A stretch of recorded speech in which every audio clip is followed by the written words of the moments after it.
Hello, everybody. My name is Ron, and welcome to Why This Film, podcast where we explore the artistry, cultural impact, and legacy of movies in the Criterion Collection. Each episode, I sit down with experts and cinephiles to ask, why was this film chosen for the collection, and why does it still matter today? In this episode, we're stepping into the shadow of power with Kagemusha, Criterion Spine number 267, the 1980 film from director Akira Kurosawa.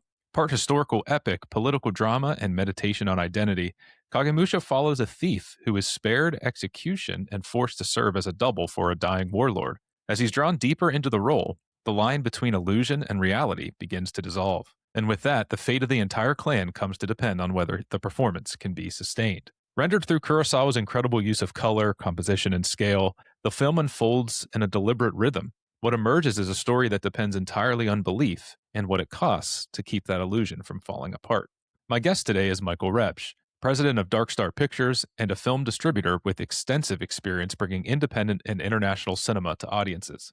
A graduate of the Wharton School at the University of Pennsylvania, Michael has distributed over 200 films throughout his career. He previously served as senior vice president of distribution and sales at Breaking Glass Pictures, where he oversaw digital festivals and theatrical releases across a wide range of titles. In 2017, Mike launched Dark Star Pictures, a company focused on curating and releasing distinctive films that might otherwise go unseen, giving him a unique perspective on how films find their audiences and endure over time. Mike's work sits at the intersection of cinema and distribution, making him the perfect guest to help unpack a film like Kagemusha, a movie that isn't just about what we see on screen, but how meaning is shaped, preserved, and passed on. And with that, here's my conversation with Mike Repsch.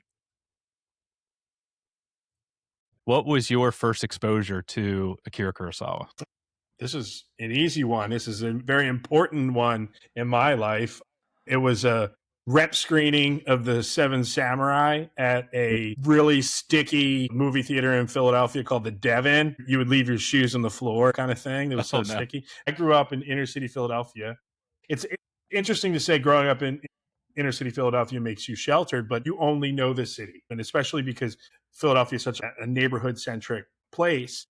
And when I saw The Seven Samurai, it was a really interesting look into a whole different world, and I was hypnotized, by it. And I had been familiar with some kung fu stuff because my brother was into kung fu stuff with the bad dubs, but this was not that.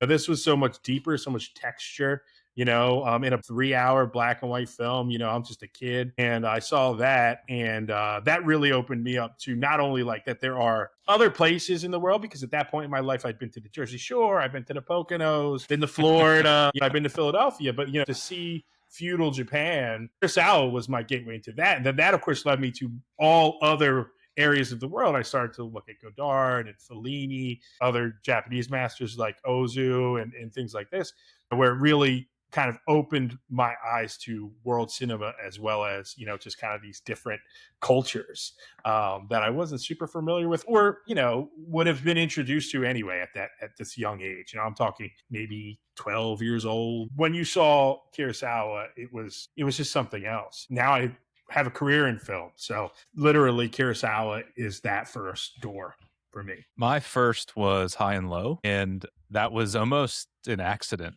It was looking for something to watch and had heard of this Japanese director. Okay, I'll give this a shot. It's not 3 hours. That was really maybe I won't start with Seven Samurai.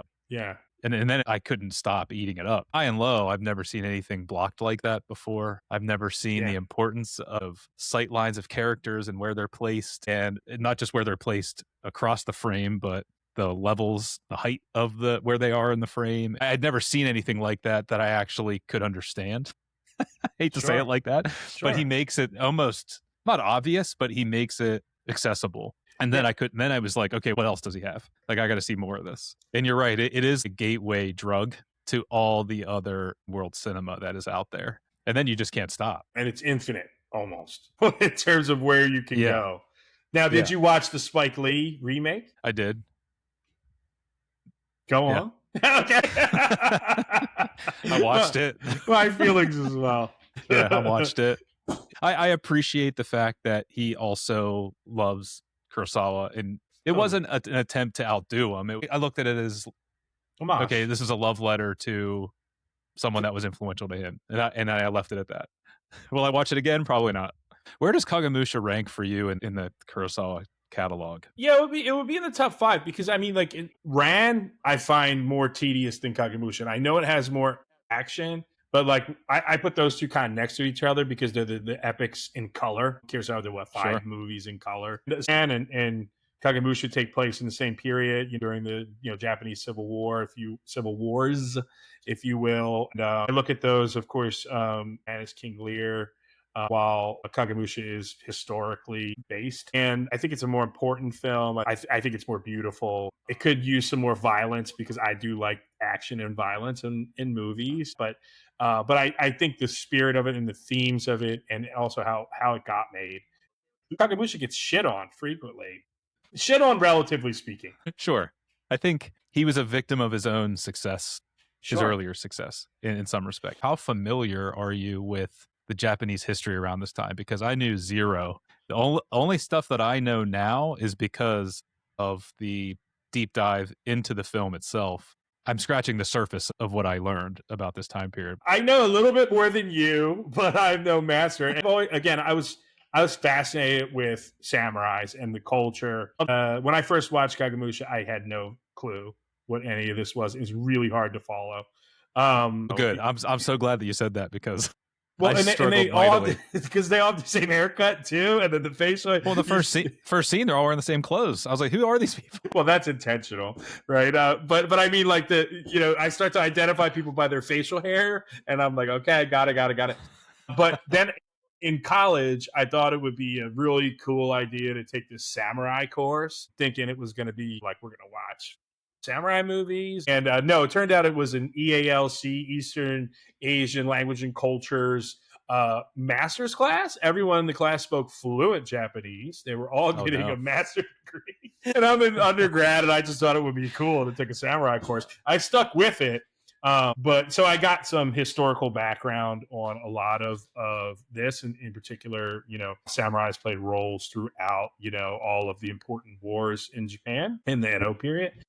There's so much to absorb, and it's difficult and a lot. I would say I'm a little bit more knowledgeable than you were on this. Yeah, I'm sure that would have helped. I got an A in that course, by the way. See, all right, let's talk a little bit about how this film was made, because Kurosawa was having disagreements about the budget, and he was worried that this wasn't going to get made. And there's a quote where he said, "I wanted everyone in the world to at least see the images I had in my mind." And there's a supplement to this Criterion release, which I know you're a physical media collector, so I'm just going to assume that you have this.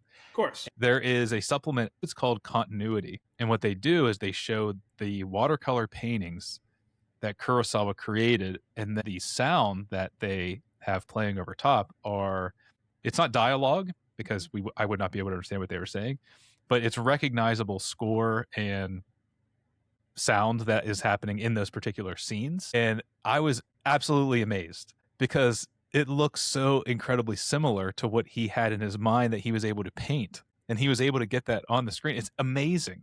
65 years old doing this. And again, remember, they're super colorful, storyboards. And, the man worked in black and white movies for the majority of his career. Yeah, it only made it's 2 movies in color before this one. So, but I think, and the budget is huge because, look at all those horses. It's expensive to have horses on screen. I don't know how much insurance you need in Japan, but in America, you have that many horses, that would be a crazy budget. But well, he was working with Toho, right? Like Toho was his production company that he always worked with. There was a disagreement, and he needed X amount more, and he wasn't able to secure it through Toho, correct? Yeah. So, and it's sad because the industry is still like this. It's what have you done for me lately? And Kurosawa's last couple movies didn't really do much for Toho. It was a different time. He wasn't as familiar, again, working in color. What people wanted, the actors that he wanted to hire, they didn't want that. They wanted what this actor, and Kurosawa did not work like that. So he has this kind of reputation of being a little bit difficult in production, very long production schedules. That's why Toshiro Mifune stopped working with him, because Toshiro Mifune wanted to work constantly, and he wanted to be on a lot of television. I think he had a lot of kids or something going on where he needed a lot of money. And so he couldn't work with Kurosawa anymore. They had a big disagreement after Redbeard, or during Redbeard. So Kurosawa's coming with this huge budget of movie with his last couple not performing very well and being a little bit difficult for the studio. So they don't want to give him what he wants. And this leads to what I think is one of the most important pieces of in terms of the film business happenings, which was two of the largest, the most profitable American filmmakers come in to save this because of the influence that this master filmmaker has had on them. And George Lucas and Francis Ford Coppola, and then Coppola introduces Kurosawa to Lucas, two people who have been greatly influenced by this filmmaker. Look at the height of those two guys in the mid 70s. They're at Holy the peak. Shit. You're talking about you can't get higher than that. Well, it's the movie brat period, right? So the only other name you need there is Spielberg, right? And you've got the three.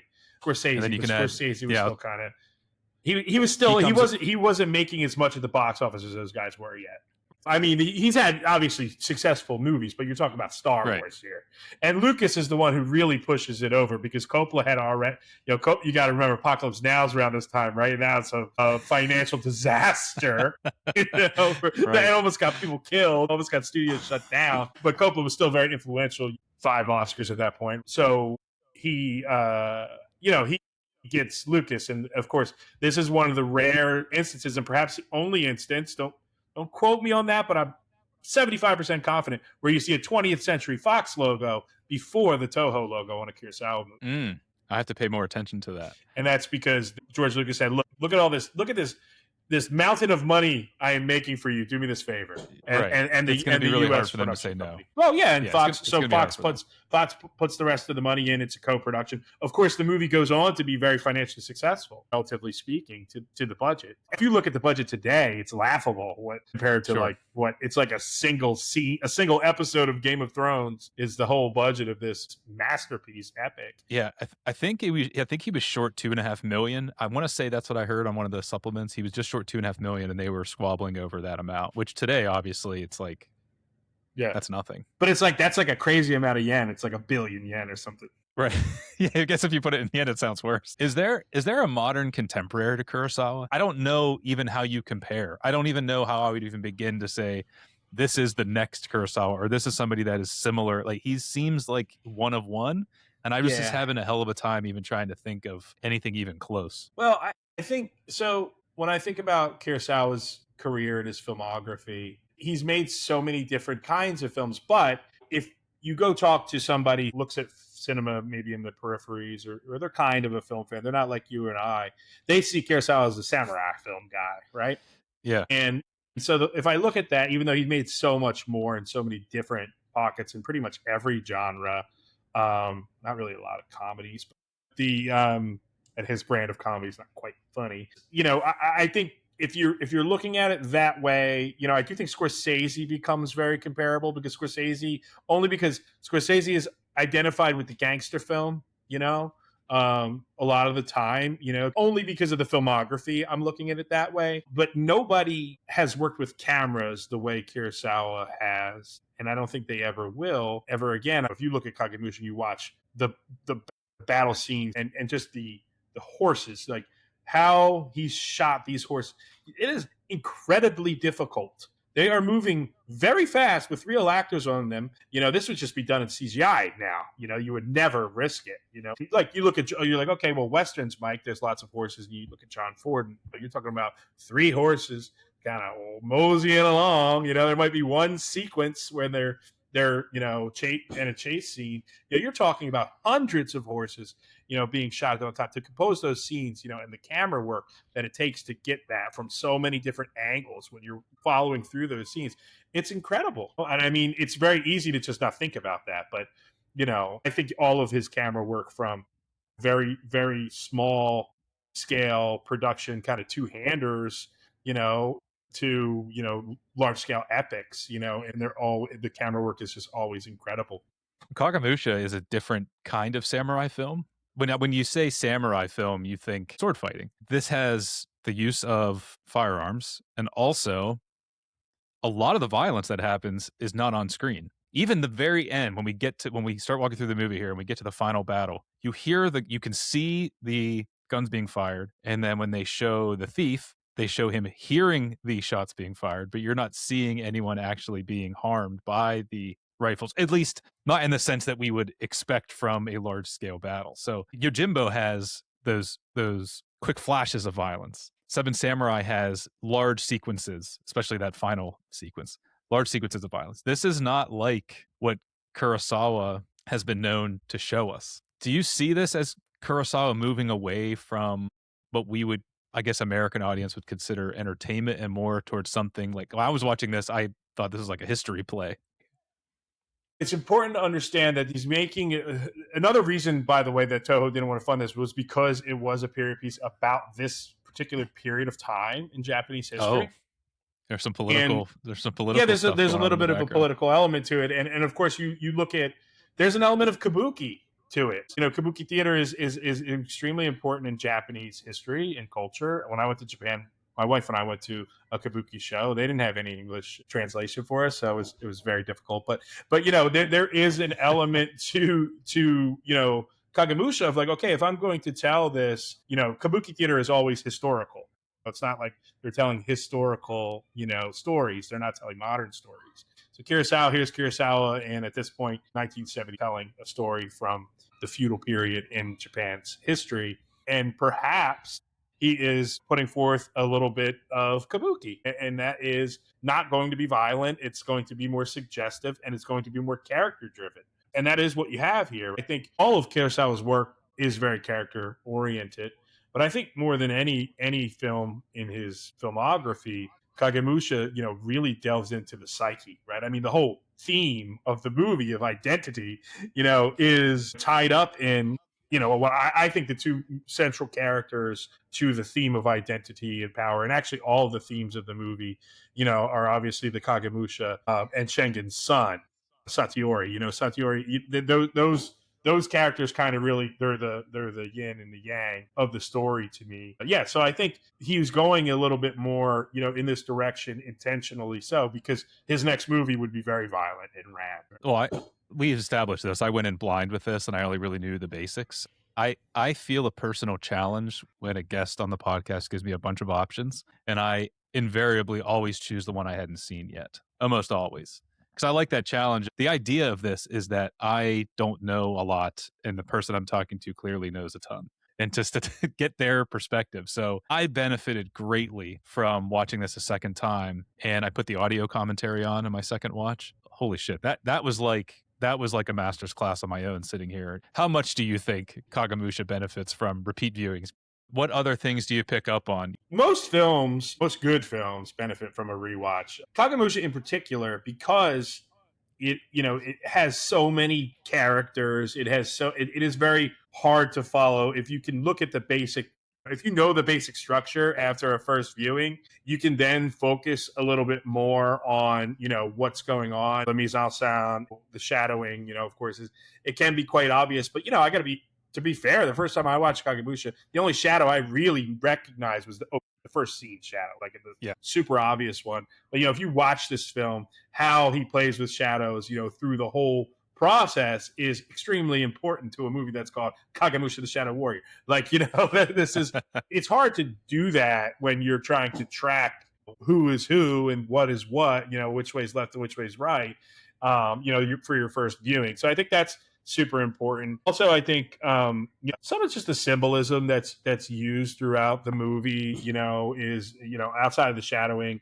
like the use of color, of certain colors. It is quite important, you know, to kind of also see kind of what Kurosawa was trying to say. I think like the rainbow in the end, it can be interpreted in many different ways, but you know, they kind of directly interpret it for you. This is your father saying, don't do this, basically be peaceful and protect your people. So yeah, I do think if you rewatch it, you know, you can pick up on a lot more in a very deep film that has a lot going on, you know? And that also makes it better. Like, so the second time I watched it, because it's not an action film, right? It has action, but it's a drama, you know? And the film becomes better if you're, you know, you're not satisfied with the action if you're watching it for just to be an action film. If you watch it the second time, you know, and you're actually getting the texture of the characters and what you're trying to be shown, and some of the symbolism and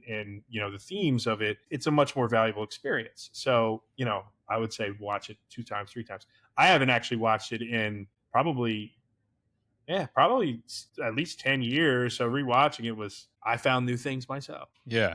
I'm 100% on board with that, because my first initial watch was, is anything going to happen? I've been watching this for an hour and a half. Is something going to happen? What keeps you engaged, I think, on your first watch is just how beautiful some of these shots are. And I have a full list whenever we get to the first one. And when I started the second watch, my wife happened to be in the room and she goes, "Are they triplets?" I was like, yeah. I was like, but don't even ask. Like, this would take me forever to explain. Because I said, I'm just kind of catching up to what the hell was going on here. I didn't recognize Nakadai at first. Even when I watched Ron, I was like, wait, that's Nakadai? I didn't recognize him. And then I learned he wasn't the first choice. Yes. The first choice for the thief was supposed to be Katsu Shintaro, who was Sadayoshi himself. Yes, the blind samurai, right? And there's a Q&A in the booklet that comes with the Criterion release with Kurosawa. Someone asked him about the recasting, and he says, quote, "There was an incident and he left production. Nakadai gave me what I wanted. When I direct a film, I need to have actors who can follow my directions." I was like, holy shit. Like, shots goes back to what I was telling you. A little difficult. A little crotchety there, Mr. Kurosawa. Yeah. Do you know the story? I don't know what happened that he had to leave production. I just know that he left and was replaced by Nakadai. Yeah. So what happened was he had brought his own, basically what we would call like a behind the scenes crew to set. I mean, because they were already in production, and he brought like a behind the scenes crew to film himself. And he says, because I want to use this in my acting class to show how you direct me. And Kurosawa said, "Oh, hell no." That seems strange, though, doesn't it? And that's not a normal practice. Absolutely, it's not normal. No way. What is that?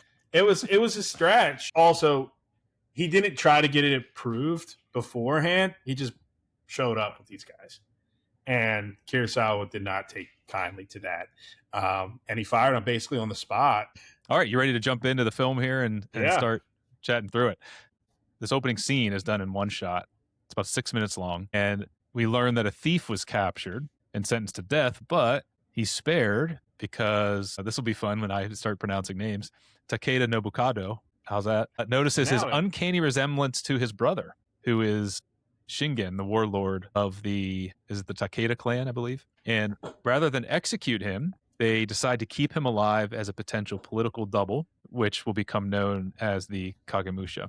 This opening confused the shit out of me because, again, I know the premise of the film, but it looks like triplets. Did you have that reaction, or were you pretty much oriented to what was going on when you went into it? Well, I knew that there was a double. What you don't know already, Bukado, who's also in this scene, is Shengen's double. Yes. Currently. So, so they are triplets. So that's what was confusing to me. I was like, why is there 3 of them? Is there 2 doubles? And the answer is yes, there were 2 doubles, because basically one of them wanted to stop being the double because it was hard work. He says this constantly throughout the film. It sucked being the double. Well, I know how hard it is, and that's why he sympathizes often with the Kagemusha throughout the film. But yes, it is very disorienting to see this. And again, it's intentional. Actually, the first time I watched it, it was hard for me to see who was talking, because it was not a remastered version. Oh yeah, that I could see. So it was, it was a little, it was much more like SD. I think I watched it on DVD, and I believe it was like when Netflix used to do mailers DVD that I watched this on. And yes, so like better times, but yeah, the quality was really hard. So you could tell his mouth was moving. It was quite difficult. So there's incredible choreography of action. Kurosawa wastes no time in this idea of doubling, because Shingen and Nobukado, there's the stroking of the mustache that they both do. There's a point where Shingen flares his sleeves out to open up his fan, and very soon after, his brother does the exact same thing with flaring his sleeves to kind of reset how he's sitting. And I've come to learn of course, the Kagemusha will do that later on with the yes. mistresses. Yes, and I want to talk about like is he possessed by Shingen? The beauty of all of these things is that it's all intentional. This is all already thought out by Kurosawa. I don't think this idea of you and I being confused, I'm watching it in high def. You're watching it in standard. And I don't think it's an accident that we are disoriented and a little confused at the start. Correct. Because everything else he does is intentional. So if the audience and someone that's seen a lot of movies is confused, it's probably something that he may be trying to lead into. Yeah, Kurosawa is always going to show you exactly what he wants you to see. He's setting it all up this way. And this goes back to just his meticulous, direction of his actors, his omnipresent placement of cameras. He is creating everything from start to finish. That's why he's a true master. I mean, he is soup to nuts. They said he would like sweep up dirt on the ground with the crews, just because he wanted it done correctly. So go above and beyond. And I think that you see that right away in the beginning of this film. Also, this is another reason why you repeat watch, right? Because the next time you watch it, you know what you're seeing, and it's, you can embrace a little bit more and see a little bit of the mastery. Upon the second watch, I'm looking for the shadow. If you're not looking for the actual shadow behind the actors, you might miss it. But once you understand the theme and what to look for upon subsequent watches, when Shingen stands up to leave, you can see this huge shadow behind. No one else has shadows behind them. He does when he stands to leave. It's huge. That one you see, I feel that one you can see. Yeah, that one you can get. But like, if you go through the rest of the movie, only certain times do you see shadows, and only certain characters do you see shadows on. Mainly one character, but you do see it also in the scene with Katsuyori when he's talking about after he takes the castle, and he's talking about how his father's shadow, even in death, continues to reign over him. You do see a shadow, of him, and that's the only time you see that character's shadow. It's pretty amazing. And I feel like in a lot of Kurosawa films, you notice something different every single time. Yes. Now, for me, I benefit from having the audio commentary point out every little thing to me. Thank God. But this is a pretty obvious one. And I don't necessarily know what's going on historically at this time, because during a siege against Tokugawa forces, Shingen is shot. There's this story that when his troops are laying siege to this castle, that at night someone comes out and plays a flute. This is relayed to him, and he decides that he wants to hear this flute be played. This is the first bit of violence that is actually off screen.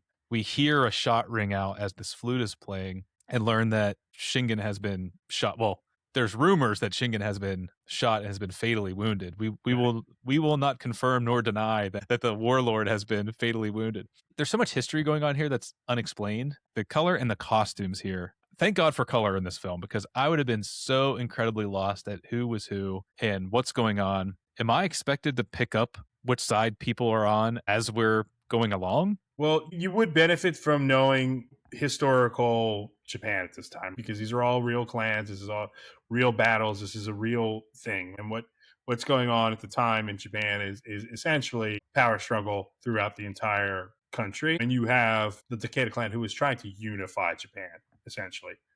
Bring it all together. So they're in essence the good guys. However you want to look at that, they're all killing each other. So who's good, who's bad. But it does become really hard to pick up on this. But again, I don't think that it is that important to the story.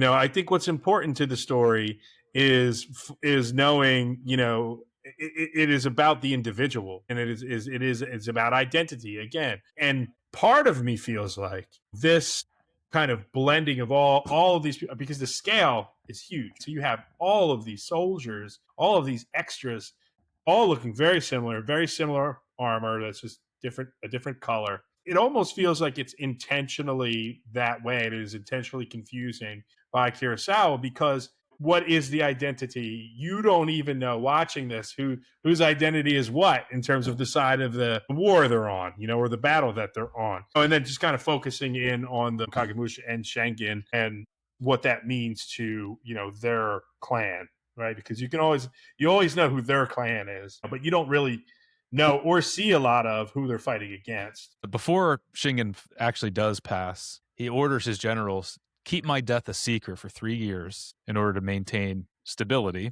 so they can carry out their mission. as a clan. And the rival warlords, they start to question, why would his forces withdraw? Something's not right here. And they start to investigate.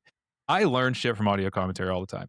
We're introduced to Nobunaga, who is an opposing force, and we get to see his page. Ranmaru is the name of his page. And I learned historically that Ranmaru and Nobunaga were lovers. Very Kurosawa common. knew that. Yes. Well, I learned that too. I didn't know. I didn't know that either.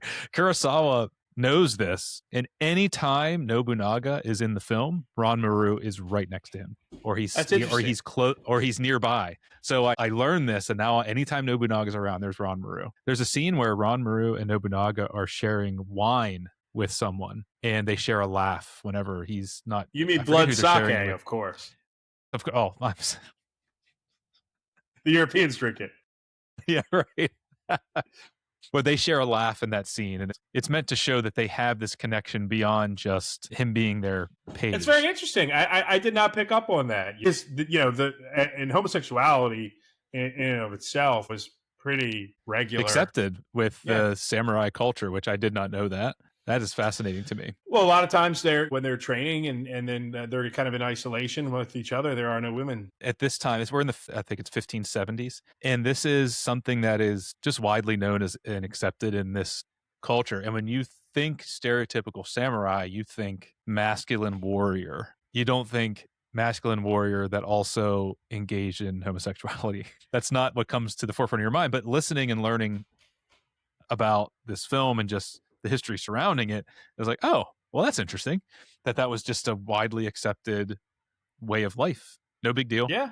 Because we make it a big deal now. Right. We shouldn't make that such a big deal anymore. I mean, the age gap is a little bit of a problem when I'm thinking about these characters, by the way. Also, the age gap was also widely accepted in that time. So good to get away with that. I did not know that. Now I do have to rewatch it again. Thanks. 3 more hours. I gotta have to watch it again. Yeah, looking for shadows and homosexual relationships, love connections. That's right. I did know that as part of in the historical context, that from my beloved samurai course in University of Pennsylvania. There's a shot here that I was like, oh my god, I gotta start writing these down. I legitimately sat up out of my chair when there's a shot of men laying on a battlefield, or they're waiting to move, and above them in the frame, there's men walking in a line across. It's a silhouette with the sun beaming down on them. And that was my first thought of, oh, this is like a painting. And you come to learn later, it probably was a painting that he made. There's a list that I have here, and I'm going to just read them off, and I'm going to put you on the spot and see if there's any others that jump into your mind. So they're my favorite shots of the film: the silhouette of the sun and the soldiers lying down, Mount Fuji in the background whenever Shingen dies, the men kneeling at Lake Suwa whenever they were going to put Shingen's body in the lake, and the cameras behind them. Far wide shot. Yeah, love that. The shadow that remains when the thief rises and leaves when he's with the concubines, and the horse is walking along the beach at the end with a rainbow. There you go. My top 5 of holy shit, this guy's showing off. Yeah. It's just beautiful. Yeah, there's something about the when Katsuyori opens the window in his, I guess, whatever his quarters are that he's in, with the snow, and he props it up, and you see the snow, and it's all blue. It's all muted inside, and when he pops it open, there's blue. You get all the blues coming in. Then there's another one. Now I thought of another one. Go ahead. Sorry. Yeah, I mean that to me that just sticks out in my mind, because you're in like what feels like a very claustrophobic room, and then it opens up into the snow. And I actually I don't think that's a painted background. I believe that is actually snowy Japan. Those are very striking. There's when they're in the battle sequence, there's a shot where they are panning to look at the enemy retreating. They're looking up because they're going uphill, and instead of pursuing, and there's one dead soldier, kind of like mounted on the landscape. So you have like the gray cliff, the stone of the cliff, the green landscape, and then just this bloody guy in red right in the center. I think that is quite poignant, and it's very small. It's almost unnoticeable because it's a very wide shot. Similarly, when they're crossing the water at a certain point, there's a soldier in the water, and the blood coming up. I do have one issue with the coloring of this film, is that the blood is too red. It's like as red as my shirt instead of like real blood red. That irks me. I wonder if But he did that because that's what he was used to get it to show up on the black and white. Maybe. it might be that's a very valid point. At first, I thought this guy's showing off, and then I thought, well, no, this is a true master of his craft, and this is something he had in his mind, and he wanted to make sure that we saw what he was picturing in his own mind. He wanted the audience to see what he was picturing, not necessarily a guy showing off. But you're correct in the assessment of these were storyboards taken that he watercolored out, and I don't know how much of that Kurosawa did in the rest of his career. I mean, I don't know if he could have in the early days because he was making films very fast. He was making the 2 films a year kind of thing. Do you have the time to do that? Of course, Hitchcock notoriously storyboarded everything in lieu of a script most of the time. But the story of those storyboards does go back to that financing. And again, I'm a business and film guy, so I'm always going to bring a little bit more of that to it because that's my life. But when they were trying to raise the rest of the money, one of Kurosawa's producers, it's a woman, and I can't remember her name off the top of my head. She was taking these storyboards to other studios and showing it to them so she could show the vision of it. But, he gave some.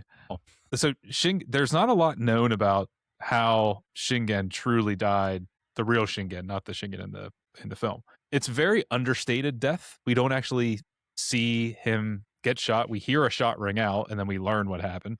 There's very little spectacle here. And again, we've kind of touched on this already, that I'm coming from like even high and low. There's not violent action necessarily until the end, but there's tense action. I'm on the edge of my seat type of feel to it.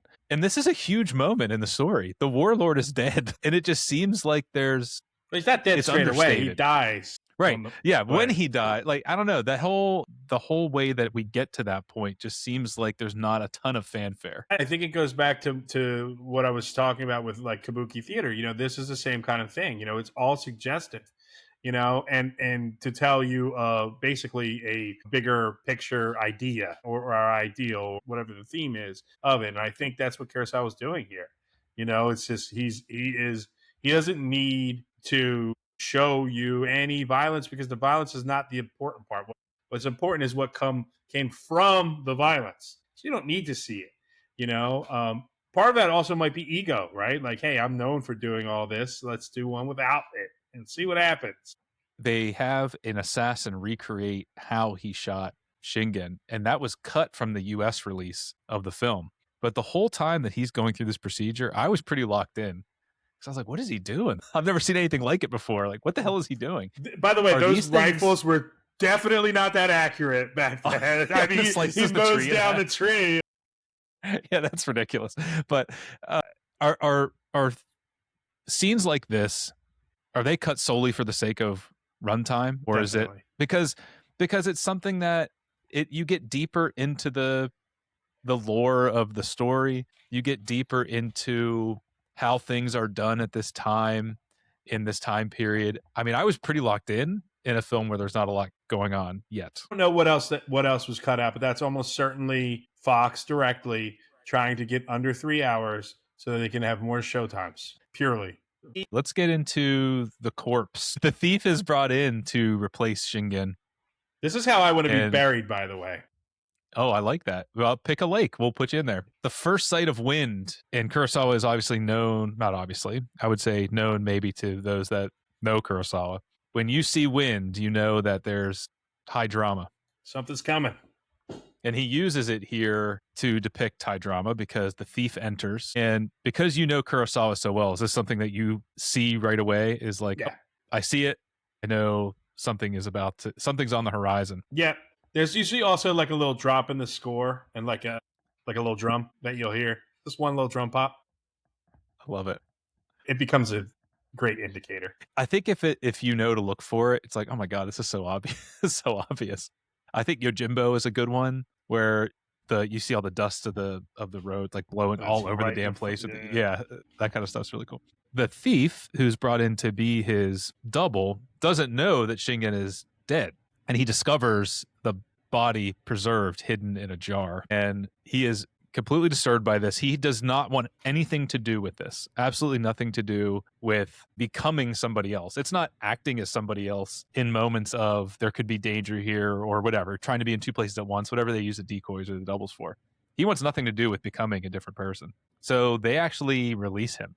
Then there's spies that are witnessing what's happening at the lake, where they're going to drop this jar into the lake and they're burying Shingen. And that's another cool shot too. So there's the rear shot where everyone's kneeling and looking out at the lake. But then there's the other one where they turn the camera back around and you can see the three spies on the right side of the screen. On the left side of the screen, the thief is hidden down there in another little section and he's listening to what they're saying. I have a morality question here, because the spies witness this body being disposed, and the illusion's at risk of being, they don't know what's in there, but they have a suspicion that they're putting all the pieces together. Maybe there's something a little off, and I don't know if the real Shingen's still alive.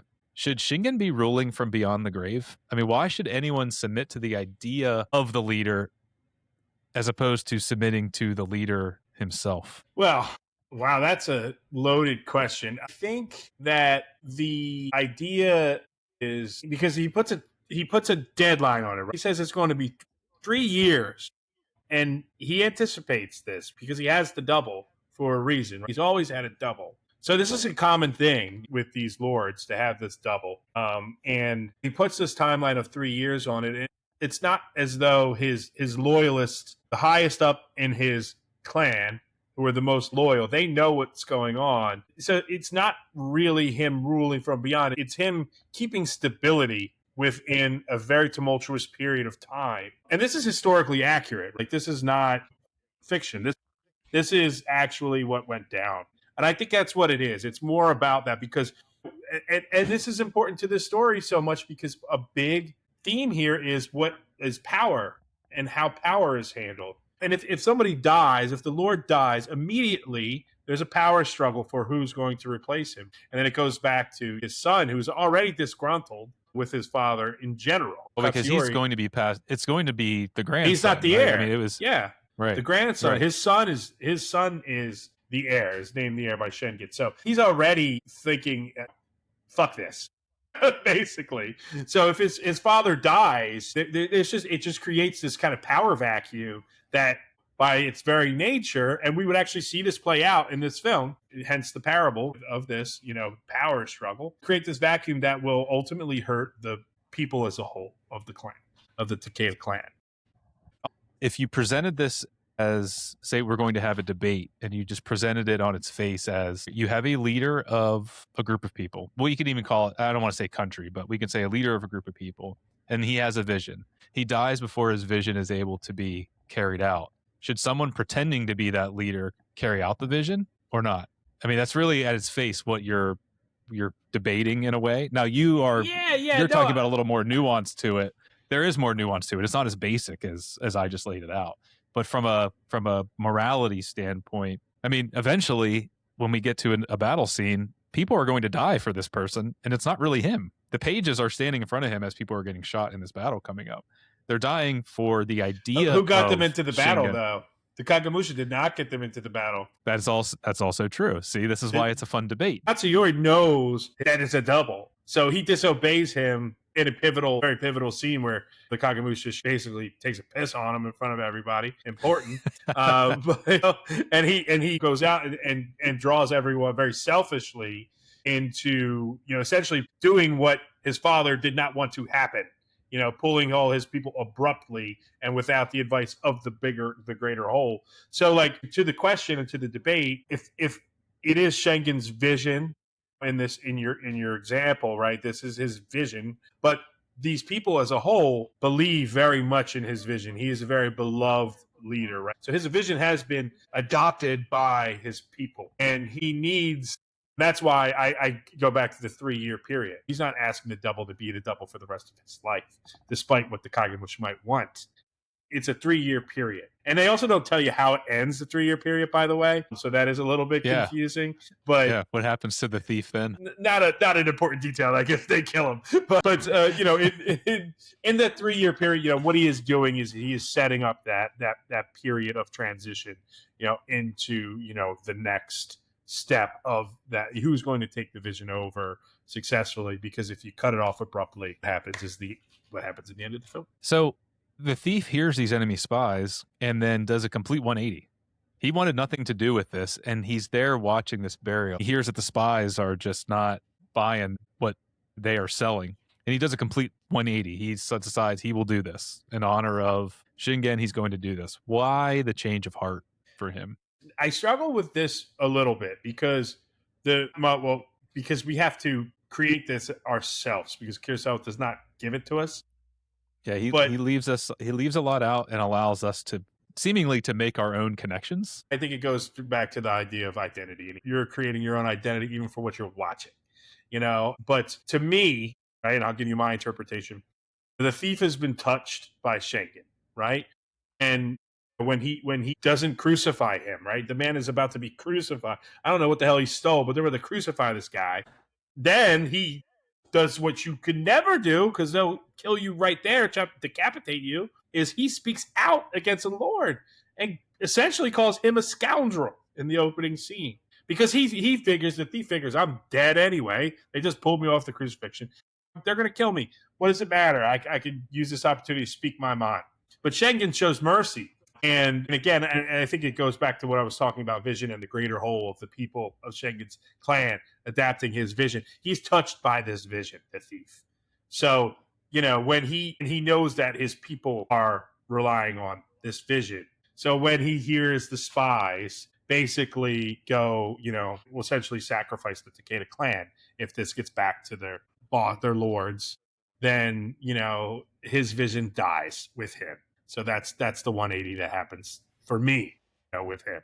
He's so touched by Shingen that he can't allow this to happen. Before he even gets to home base, he is riding a horse in front of all of his men, and the way he rides the horse and he zooms off, the spies are watching this and like, wow, it really is him.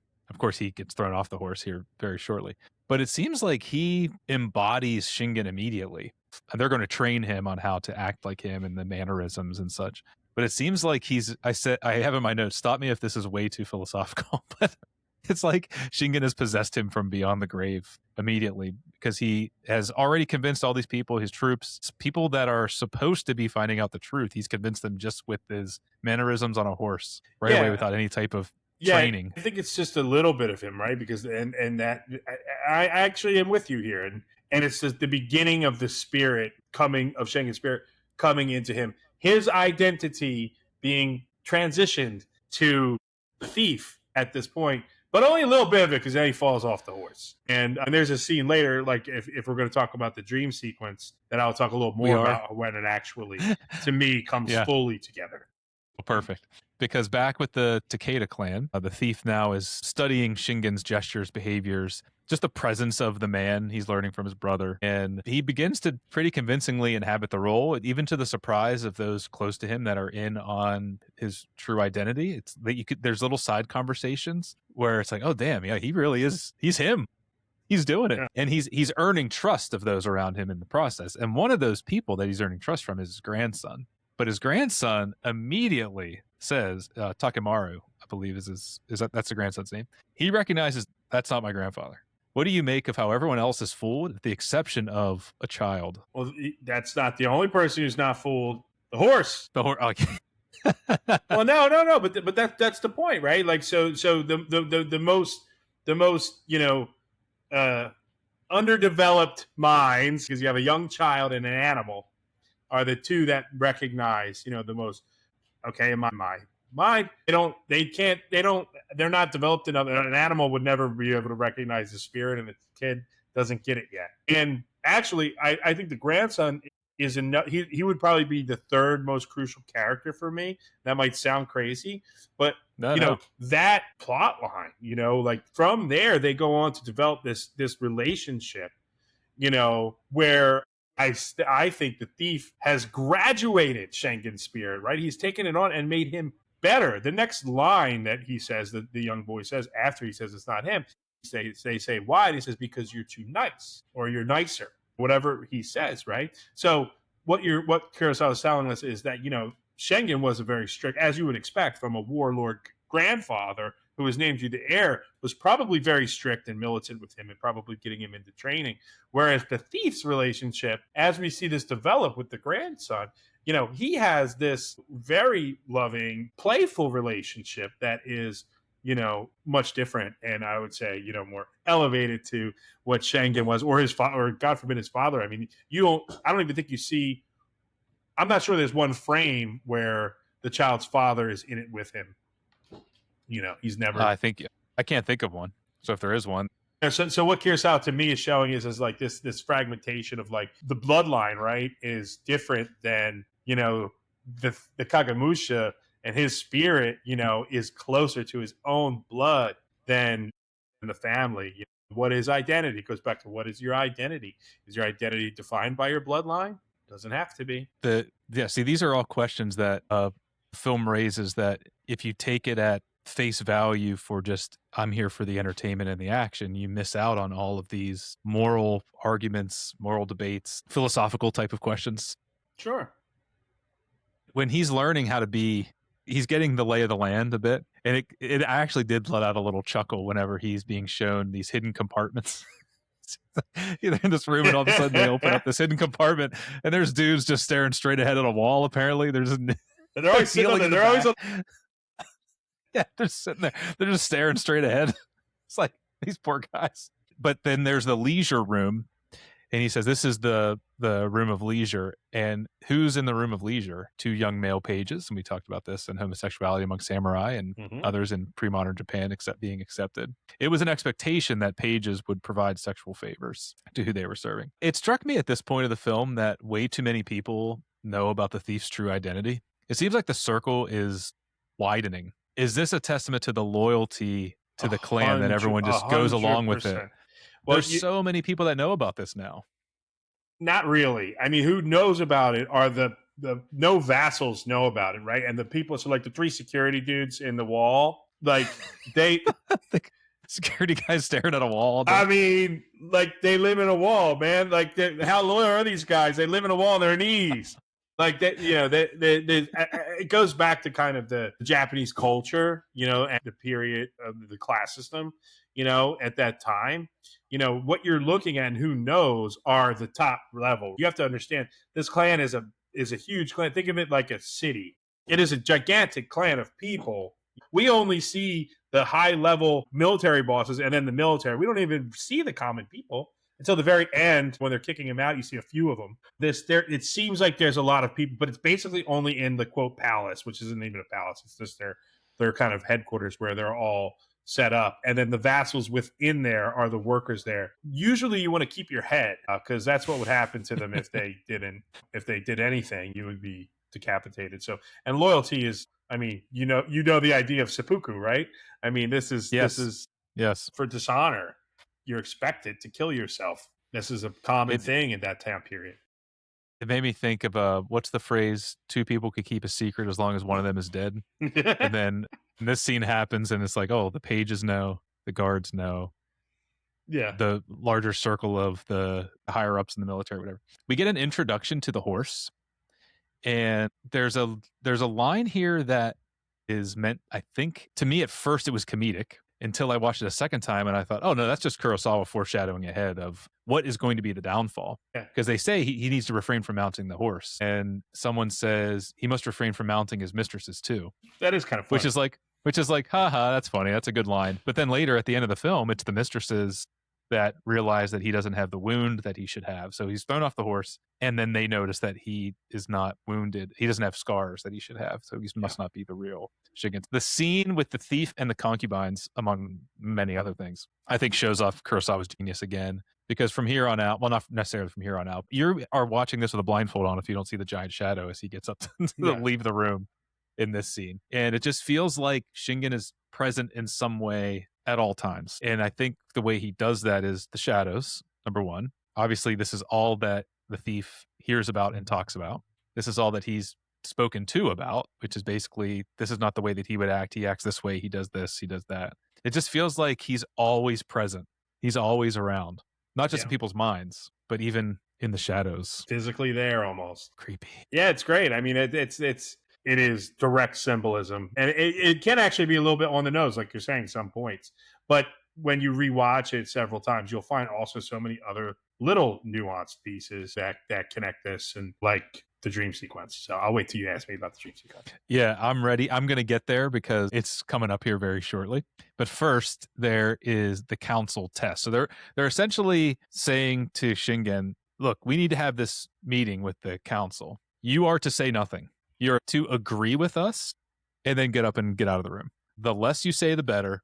The less time you're there, the better. We need to keep this illusion up. Do not say anything. And Shingen's son, Katsuyori, he's suspicious and also incredibly frustrated. And he challenges the Kagemusha in this meeting. And he responds in a way that is convincing and reinforces this illusion in front of everybody. It's reinforcing it in front of the people that need to be convinced. This is the moment of the film where it's as if he has now fully embodied Shingen. Because it's not just they have the council has a meeting, or I don't know what to call them.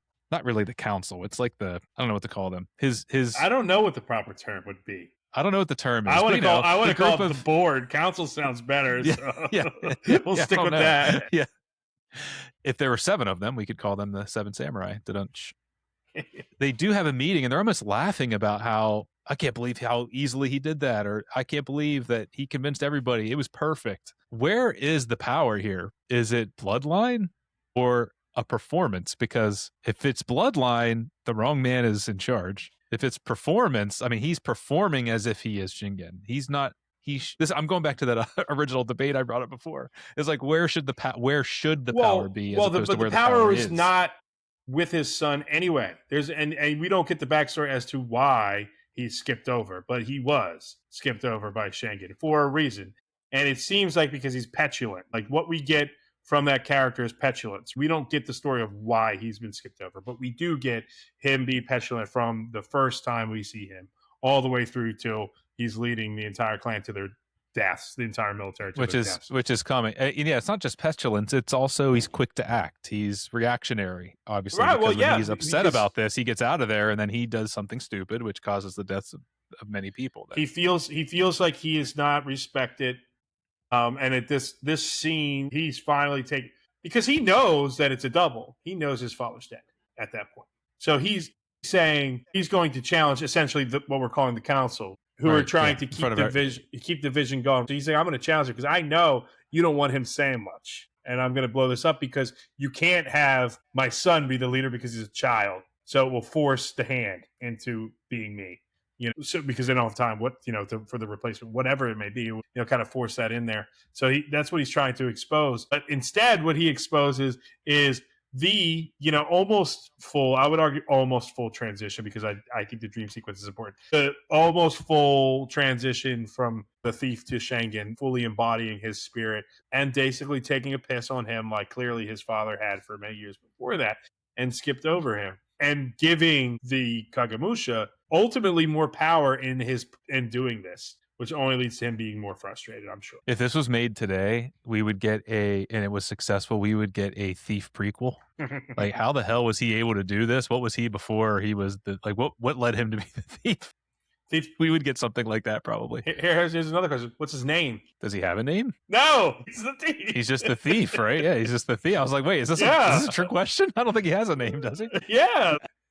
And the plot doesn't matter. So you mentioned this earlier, and upon my first watch, at this point is where I started thinking does anything really matter? Like, what matters is power and keeping people together to carry out a dying man's vision and wish. That's what this is about. This is not, I mean, knowing the history is obviously helpful, but that's not, if Kurosawa wanted to make a historically accurate picture, he probably wouldn't have chosen this, because we don't even know how Shingen actually died. And he probably would have laid things out in a way for us to fully interpret and understand. I think you and I are on the same page here. Like, definitely. That's not really that's not the message he's trying to share. You could just go read a textbook and find out what happened for the most part. And that's what Kurosawa's doing, right? He's like, you don't need this. He's like, what I'm trying to show you, what's important about this story is the idea of the Kagemusha. That's why it's called Kagemusha.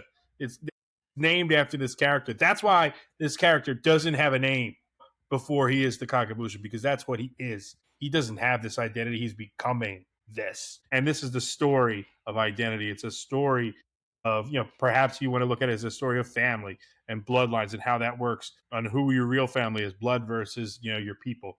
Well, we've hit your dream sequence because I'm so anxious for this because I have a lot of difficulty understanding the abstract and what do certain, because there are some abstract visuals here. There's a clear influence of the painting that Kurosawa has drawn. It was almost like, okay, I have this idea and it's in my mind. I'm going to paint it and then it's going to be the most colorful part of this film. So in this dream sequence, I don't even know what to ask beyond what does this represent? And just leave it open for you. Looking at the dream sequences is so to me, again, this is the most direct symbolism there is in the film of Shingen's spirit being fully merged with Thief's and them creating this new identity of who it is, because it is a new identity. It's not Shingen's identity. It's not the Thief's identity anymore. It's this new one that they formed together, the two of them. The humanity of the thief, and this new humanity that he's found through Shingen's spirit, and him bringing that to the power and the authority that Shingen has, and how that is influencing everything around it. But what we see visually is, okay, so you have Shingen's dead body, kind of zombified, little wet, like he maybe came from the sea. Could have used a little seaweed on him to do a full zombie, but they didn't. And he's basically coming towards the thief into what we assume is a backdrop, a sky backdrop, but into water at their feet. There's water coming through, flowing in at their feet. We see him approaching him. We see the thief trying to get away. Then it's just cut to images of feet in water. Feet, water, water, water. 2 feet. Okay, then there's maybe 4 feet. It's just shot. Are the feet the same? This is the merging of the two. We don't know whose feet these are. We're not seeing where the rest are. We saw that there are these 2 men, one dead, one alive, and they're being washed. Their feet are being washed and pulled in by this water to pull them together. Then he wakes up, and the backdrop is a tidal wave behind him.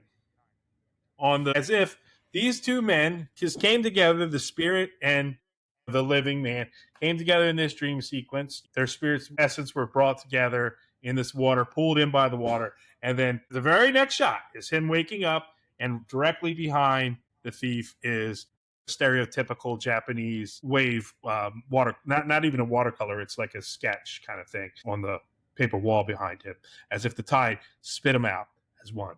That's what I took. Damn, man. I could have used you sitting next to me right over here. When I was watching it, because I paused it, I was like, "Oh, this is important. Someone help me understand." It is. It's a little like Diego Vertov, though, when you start getting the feet shot. It's just kind of like feet walking around and splashing, and they're at different angles and things like that. So, like that, that I believe that's what it's going for.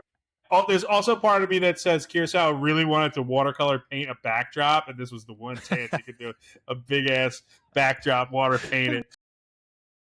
There are some movies, and I've seen this, the people interview and talk to directors and say, is this what you're going for? And then they give the most basic answer. We analyze something to a point, and then they say, I actually just thought this would look cool or something. Yeah. It's like, I doubt that was what Kurosawa was going for. He's probably going for exactly what you just described. The violence that we see next is in a battle scene, but it's at night, and there's not a lot of violence shown. You hear shots ringing out and then men falling down. It's not a bloody violent scene. There are no swords. There's the scene where they're trying to scale up these castle walls, and that's probably the second most violent part of the film. Is supposed to be a large scale battle where Shingen is told, don't move. I don't know what the battle strategy is here for something like this in Japanese battles, but he's told not to move. Yeah, you can't die.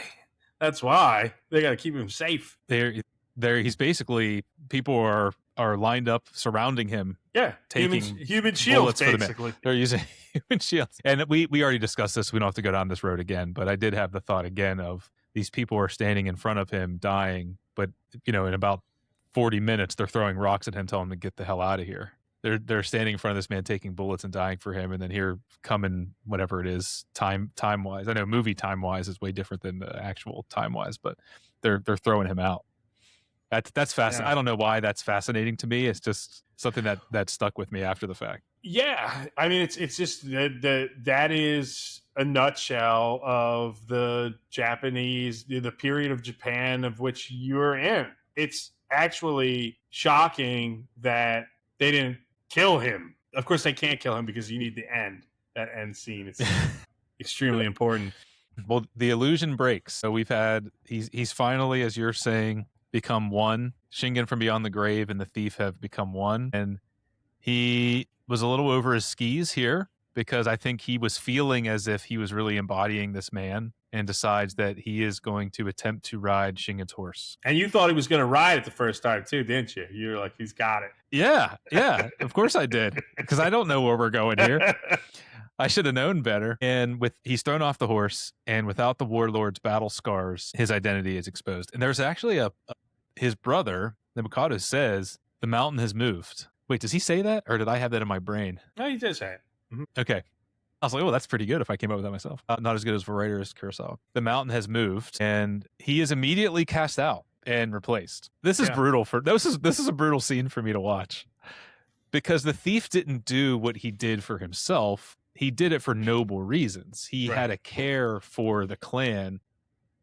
When he did that 180 and came around to it, he did it for noble reasons. He didn't do it because he wanted to be in power, because really he wasn't really holding the power. In fact, he didn't want that. He didn't want it. The council's calling the shots here. He's not the person in charge. I mean, he truly is a figurehead. Well, but even in the beginning, though, he didn't really even want that, right? Like, he didn't want to do this. He didn't want to be. Well, yeah, no, he made that abundantly clear. What does this say about how the clan actually views him? Does this show an inhumanity of class structure? I wanted to dig into this a little bit with you, because they were just worshiping him until they realized, well, you're not who we thought you were. Get the hell out of here. You're a dog to us. Yeah, well, I think it all boils back to class structure. The vassals on this, we were the lowest people on the commoner, non-mil. They're not a soldier. They're certainly not a lord. They're just the commoner. They fall in line in this culture, right? And you fall in line with what's going to protect you, and what it's going to be, and what's going to be the best for you and your people and your life moving forward. At that point, they are forced to act this way in a sense, because otherwise Shengun's son is not going to be so happy. They know now, so that you're not going to just prop up this thief, and at that point you can't, as that, because that is not honorable, and they would have to, basically, idolize him at this point. So they have to fall in line.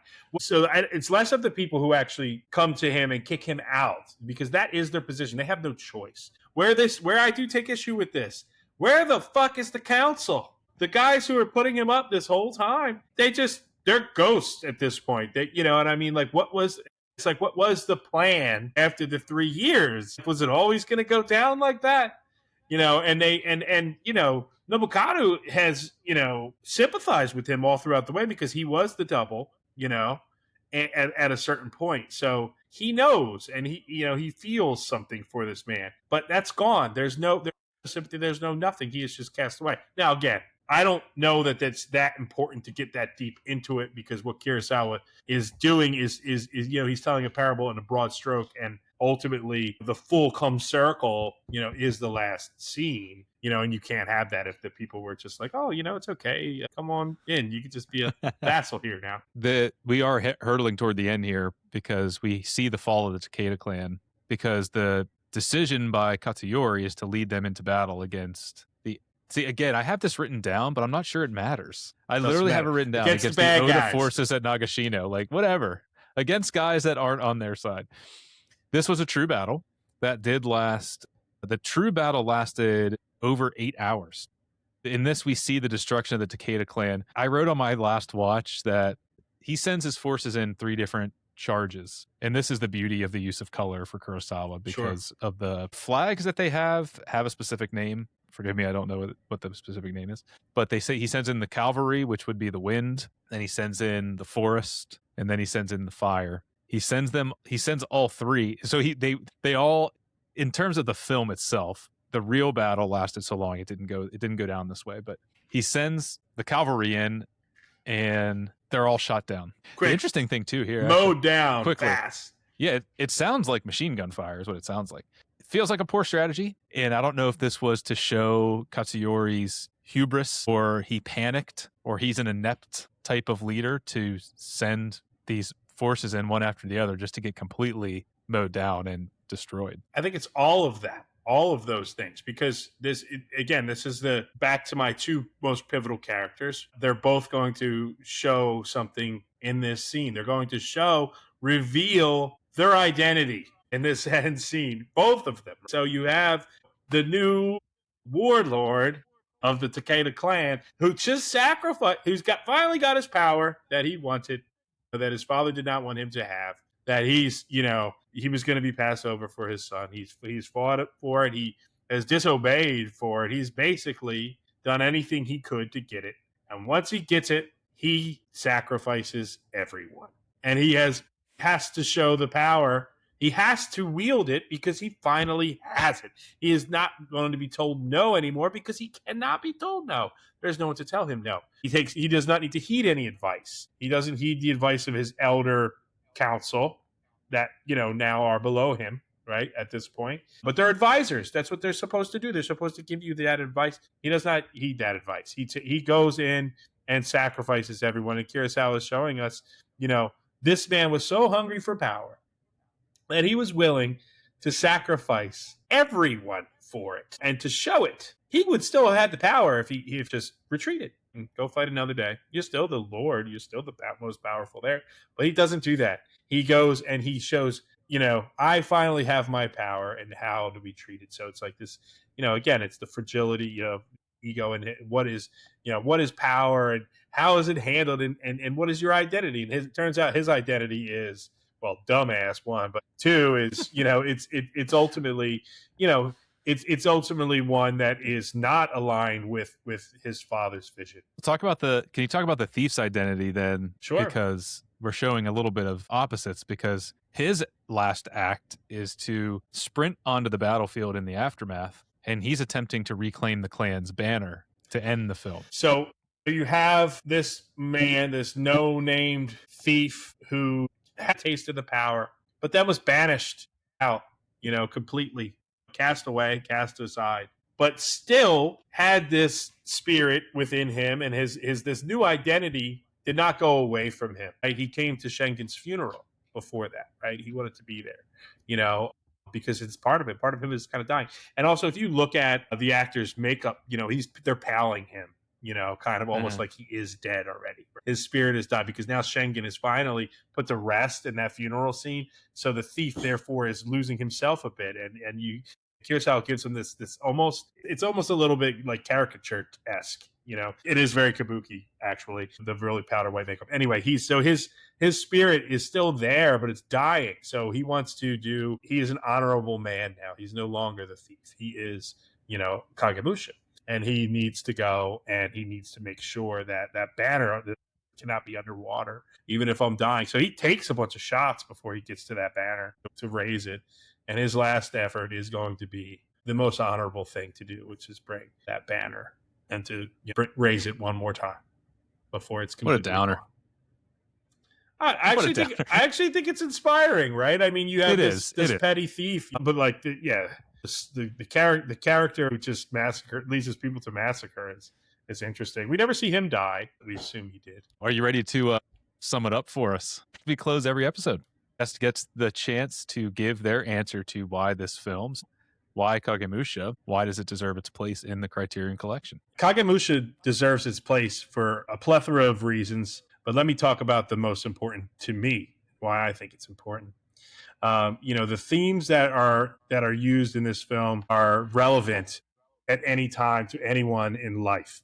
These are themes that are relevant right now in 2026.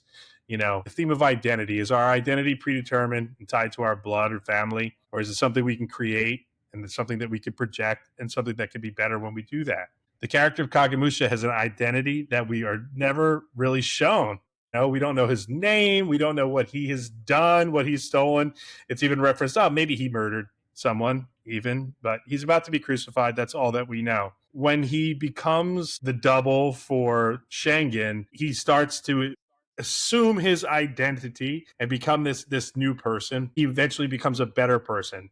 with that identity. And it raises the question of like, what can we create? What can we project? Even if it's a falsity, what is real and what is not real doesn't really matter, in terms of how things are going, in this story. And that's something that I think is really relevant in today's society when we look at things like social media and how people can live a false identity and everything's so rosy in social media. I think it's extremely relevant to look at this theme of how we project ourselves, and how can we do that for the positive? Because you have two characters in this film, the thief and Katsuyori, who are two very different individuals who have two very different identities, but they're in the same line directly from Shingen in terms of what they're given. And they choose to go two very different paths. One that is directly related to the blood, and one that is manufactured and was not real until it was real and became real. So I think that really relates to society now, and this theme is extremely relevant at any point in time. And also the theme of power, more specifically how we hunger for power and what that power means, how one wields power and how fickle it can be. This movie really illustrates that, in particular with Katsuyori's character. I just think that, you look at the hunger he has for power, that's not given to him, the want. And when he finally gets it, it leads to the demise. And so I think these themes, of identity, of reality versus perception, of power, they're always relatable, and somebody could, get that and take something from this movie. The other part of it is that's important to me and should be important to anyone making movies is how this thing got made. This movie is important to film history because it got made in a way that did not really exist before that. Of course, people raise money and fund money, but this was a 60, almost 70-year-old master filmmaker who the only way his film got made that he wanted to make for 5 years, tried to get the financing for, was because two young filmmakers who were inspired by his work and happened to have a lot of power in a different country were able to, get that financing in place for him and move it across the line and let him see his creative vision unfiltered. This was a creative vision that no one wanted to change except for maybe the studio, but they didn't get that right anymore. And lastly, because every Kurosawa movie should be in the Criterion Collection, and in fact they are, he's the greatest. Thank you again to Mike Repsch for taking the time to speak with me about Kagemusha. If you'd like to support the show for as little as $3 a month, you can do so by selecting the Support the Show link in the episode description. You can follow the podcast on Instagram for updates and subscribe on YouTube for full video versions of each episode. Links also in the description below. Next time, I'll be joined by James Merritt to discuss The Third Man. Thanks again for listening. Please be sure to follow, share, and keep an eye out for the next episode.